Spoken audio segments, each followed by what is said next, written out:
Akashvani. Health important ಹೊಟ್ಟೆ ನೋಡ್ಕೊಳ್ಳಿ ಎಲ್ರೂ ಬಗ್ಬಿಟ್ಟು ಹೊತ್ತಿಗೆರಡು ತುತ್ತು ತಿಂದ್ಕೊಳ್ಳಿ ಬೇಗ ಮಲಗಿ ಬೇಗ ಎದ್ದು ಕುಂತ್ಕೊಳ್ಳಿ. ಆಕಾಶವಾಣಿ ಭದ್ರಾವತಿ ಕೇಂದ್ರದ ವಜ್ರ ಮಹೋತ್ಸವ ವರ್ಷಾಚರಣೆ ಅಂಗವಾಗಿ ಸಾರ್ವಜನಿಕರಿಗೆ ಆರೋಗ್ಯ ಅರಿಕೆ ಅರಿವು ಮೂಡಿಸುವ ವಿಶೇಷ ಕಾರ್ಯಕ್ರಮ ಸರಣಿ ಎಲ್ಲರಿಗೂ ಆರೋಗ್ಯ. ಆರೋಗ್ಯ ಸಲಹೆ ಒಳಗೊಂಡ ಕಾರ್ಯಕ್ರಮ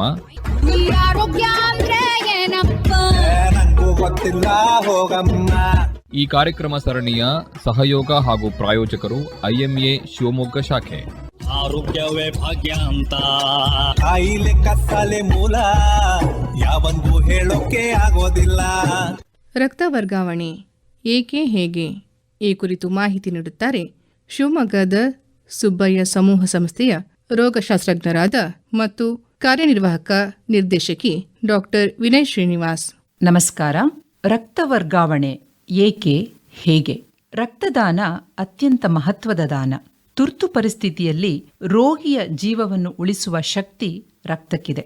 ಅಪಘಾತಗಳಲ್ಲಿ ರಕ್ತಸ್ರಾವವಾದಾಗ, ಮಹಿಳೆಯರಲ್ಲಿ ಪ್ರಸವದ ಸಂದರ್ಭದಲ್ಲಿ, ಶಸ್ತ್ರಚಿಕಿತ್ಸೆಗಳ ವೇಳೆ ಹಾಗೂ ಹುಟ್ಟಿದಾಗಿನಿಂದ ಕಾಡುವ ಅಥವಾ ಜನ್ಮಜಾತ ರಕ್ತಹೀನತೆಯಿಂದ ಬಳಲುವವರಿಗೆ ರಕ್ತದ ಅವಶ್ಯಕತೆ ಇರುತ್ತದೆ. ಈ ಎಲ್ಲ ಸಂದರ್ಭಗಳಲ್ಲಿ ರೋಗಿಗೆ ರಕ್ತವನ್ನು ವರ್ಗಾವಣೆ ಮಾಡಬೇಕಾಗುತ್ತದೆ. ರೋಗಿಯ ಜೀವವನ್ನು ಕಾಪಾಡುವ ಗುಣವಿದ್ದುದರಿಂದಲೇ ಇದನ್ನು ಒಂದು ಔಷಧ ಎಂದೇ ಪರಿಗಣಿಸಿ ರಕ್ತ ಕೇಂದ್ರಗಳು ಔಷಧ ನಿಯಂತ್ರಣ ಅಧಿಕಾರಿಗಳ ನಿಯಮಗಳಿಗನ್ವಯ ಕಾರ್ಯನಿರ್ವಹಿಸಬೇಕಾಗುತ್ತದೆ. ರಕ್ತ ಕೇಂದ್ರದ ಪ್ರತಿಯೊಂದು ಉಪಕರಣ, ತಪಾಸಣೆಗಳು, ತಂತ್ರಜ್ಞರು ಮತ್ತು ವೈದ್ಯರ ಹೆಸರುಗಳು ಔಷಧ ನಿಯಂತ್ರಣ ಅಧಿಕಾರಿಗಳ ಕಚೇರಿಯಲ್ಲಿ ದಾಖಲಾಗಿರುತ್ತವೆ. ಕಾಲಕಾಲಕ್ಕೆ ಅಧಿಕಾರಿಗಳು ಪರಿವೀಕ್ಷಣೆ ಮಾಡಿ ಎಲ್ಲವೂ ನಿಯಮದಂತೆ ನಡೆಯುತ್ತಿದೆಯೇ ಎಂದು ದೃಢಪಡಿಸಿಕೊಳ್ಳುತ್ತಾರೆ. ರಕ್ತನಿಧಿಯಲ್ಲಿ ನಡೆಯುವುದಾದರೂ ಏನು? ಸ್ವಯಂ ಪ್ರೇರಿತ ರಕ್ತದಾನಿಗಳು ರಕ್ತ ಕೇಂದ್ರದಲ್ಲಿ ಅಥವಾ ರಕ್ತದಾನ ಶಿಬಿರಗಳಲ್ಲಿ ದಾನ ಮಾಡಿದ ರಕ್ತವನ್ನು ರಕ್ತ ಕೇಂದ್ರದಲ್ಲಿ ಸೂಕ್ತ ರೀತಿಯಲ್ಲಿ ಸಂಸ್ಕರಿಸಿ ಶೇಖರಿಸಿಡುತ್ತಾರೆ. ಹಲವು ವರ್ಷಗಳ ಹಿಂದೆ ಸಂಪೂರ್ಣ ರಕ್ತ ಅಂದರೆ ಹೋಲ್ ಬ್ಲಡ್ ಅದರ ವರ್ಗಾವಣೆ ಮಾತ್ರ ಪ್ರಚಲಿತದಲ್ಲಿತ್ತು. ಆದರೆ ವೈದ್ಯ ವಿಜ್ಞಾನದ ಆವಿಷ್ಕಾರಗಳು ಈ ರಕ್ತವನ್ನು 3 ಮುಖ್ಯ ಘಟಕಗಳನ್ನಾಗಿ ಬೇರ್ಪಡಿಸುವ ತಂತ್ರಗಳನ್ನು ಕಂಡುಹಿಡಿದಿವೆ. ಅವೆಂದರೆ ಕೆಂಪು ರಕ್ತ ಕಣಗಳು ಅಂದರೆ ಪ್ಯಾಕ್ಡ್ RBCs, ರಕ್ತದ ದ್ರವಾಂಶ ಅಂದರೆ ಫ್ರೆಶ್ ಫ್ರೋಜನ್ ಪ್ಲಾಸ್ಮಾ ಮತ್ತು ಪ್ಲೇಟ್ಲೆಟ್ ಅಥವಾ ಕಿರುಬಿಲ್ಲೆಗಳು. ಕೆಲವೊಂದು ಸಂದರ್ಭದಲ್ಲಿ ಫ್ರೆಶ್ ಫ್ರೋಜನ್ ಪ್ಲಾಸ್ಮಾ ಅಥವಾ FFPಯ ಬದಲಾಗಿ ಕ್ರಯೋಪ್ರೆಸಿಪಿಟೇಟ್ ಎಂಬ ಘಟಕವನ್ನು ಬೇರ್ಪಡಿಸಲಾಗುತ್ತದೆ. ಹೀಗೆ ಮಾಡುವುದರಿಂದ ಒಬ್ಬ ವ್ಯಕ್ತಿಯಿಂದ ಪಡೆದ ರಕ್ತವನ್ನು 3 ರೋಗಿಗಳಿಗೆ ಅವರ ಅವಶ್ಯಕತೆಗೆ ತಕ್ಕಂತೆ ಉಪಯೋಗಿಸಬಹುದು.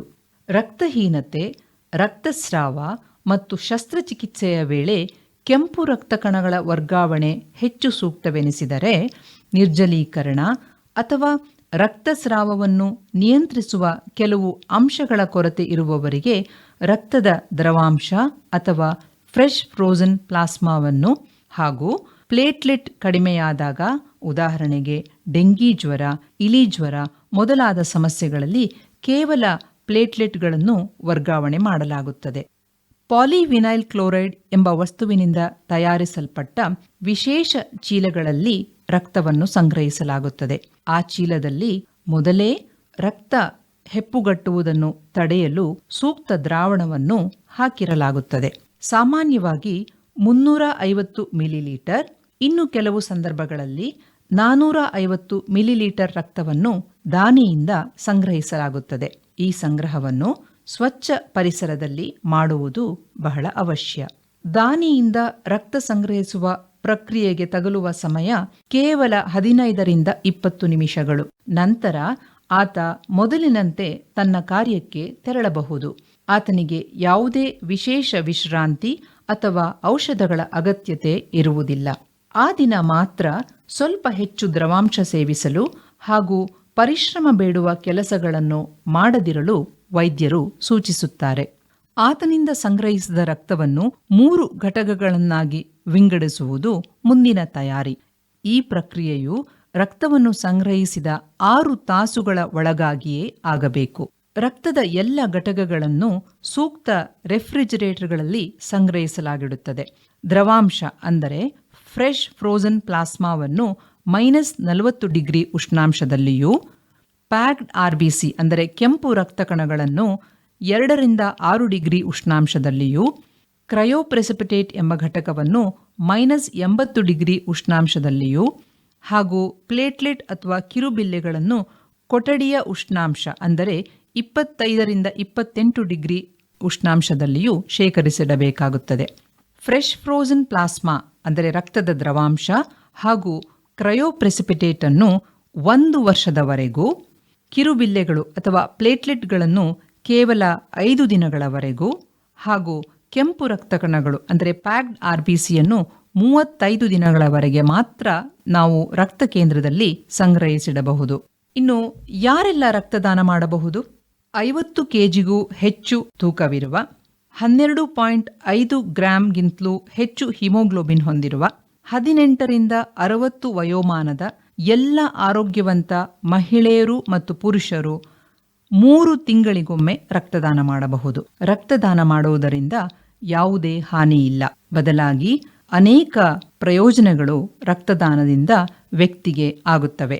ರಕ್ತದಾನ ಮಾಡುವುದರಿಂದ ದೇಹದಲ್ಲಿ ಹೊಸ ಕೆಂಪು ರಕ್ತ ಕಣಗಳು ಮತ್ತು ರಕ್ತದ ವಿವಿಧ ಜೀವಕೋಶಗಳು ತಯಾರಾಗುತ್ತವೆ. ಅಷ್ಟೇ ಅಲ್ಲ, ರಕ್ತದಾನ ಮಾಡುವುದರಿಂದ ದೇಹದ ಕೊಲೆಸ್ಟ್ರಾಲ್ ಅಂಶ ಕಡಿಮೆಯಾಗಿ ಹೃದಯವೂ ಕೂಡ ಆರೋಗ್ಯವಾಗಿರುತ್ತದೆ. ರಕ್ತದಾನಕ್ಕೂ ಮೊದಲು ರಕ್ತ ಕೇಂದ್ರದ ವೈದ್ಯಾಧಿಕಾರಿಗಳು ವ್ಯಕ್ತಿಯ ತೂಕ, ಹಿಮೋಗ್ಲೋಬಿನ್, ರಕ್ತದೊತ್ತಡ ಮೊದಲಾದ ಅಂಶಗಳನ್ನು ಪರೀಕ್ಷೆ ಮಾಡುತ್ತಾರೆ.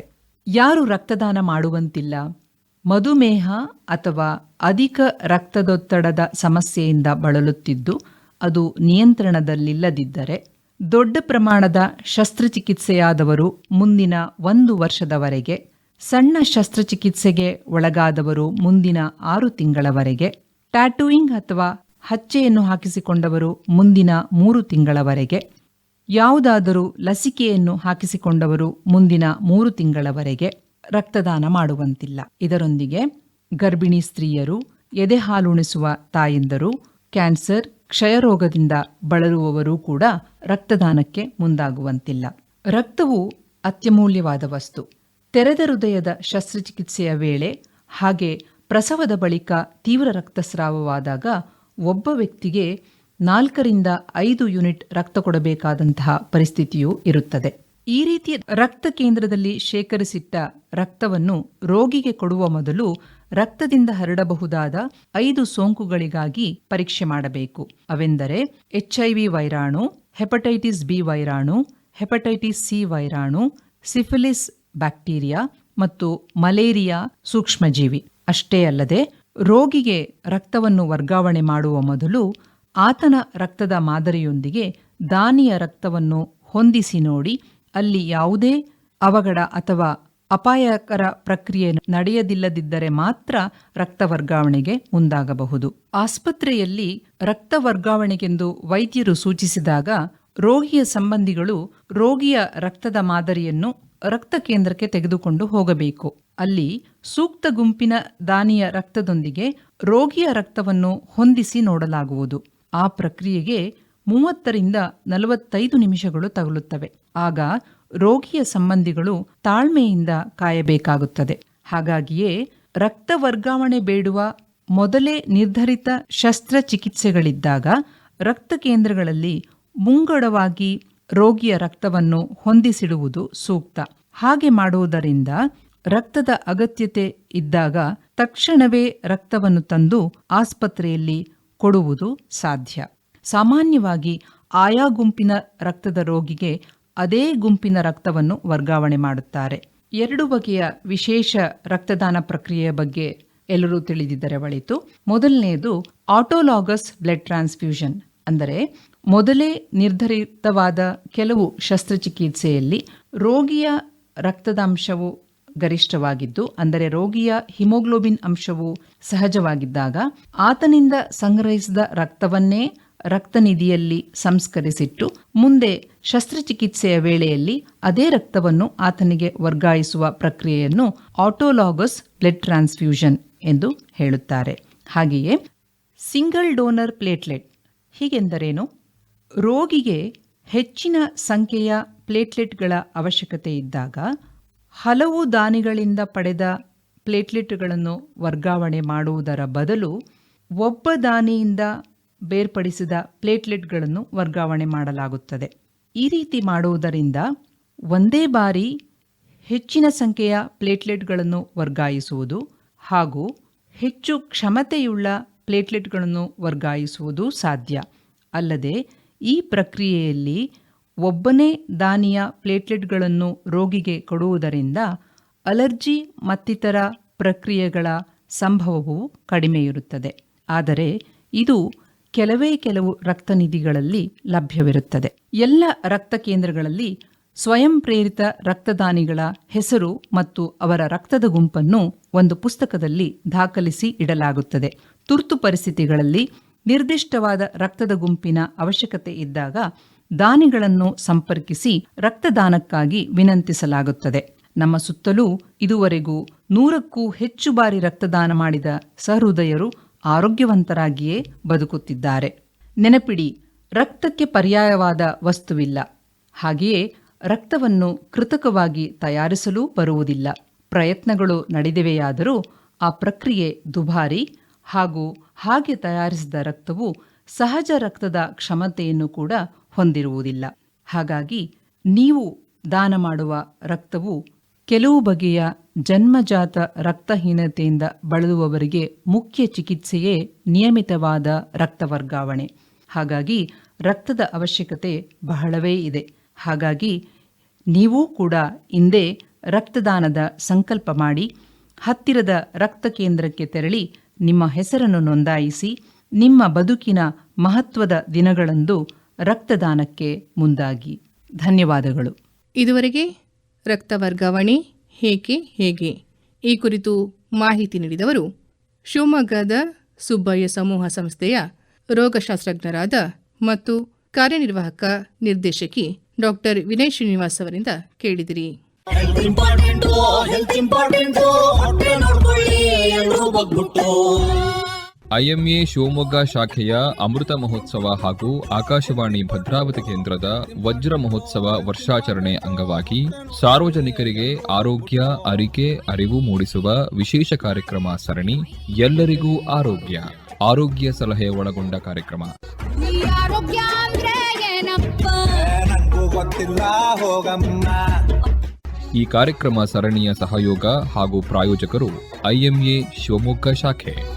ಕೇಳುಗರೆ, ಈ ಕಾರ್ಯಕ್ರಮ ಸರಣಿ ಆಕಾಶವಾಣಿ ಭದ್ರಾವತಿ ಯೂಟ್ಯೂಬ್ ಚಾನೆಲ್ನಲ್ಲಿಯೂ ಲಭ್ಯವಿದೆ. ಕಾರ್ಯಕ್ರಮದ ನಿರ್ವಹಣೆ SR ಭಟ್, ಸಹಕಾರ ಸವಿತಾ S. ಕಾರ್ಯಕ್ರಮ ಆಕಾಶವಾಣಿ ಭದ್ರಾವತಿ ಕೇಂದ್ರದ ಕೊಡುಗೆ.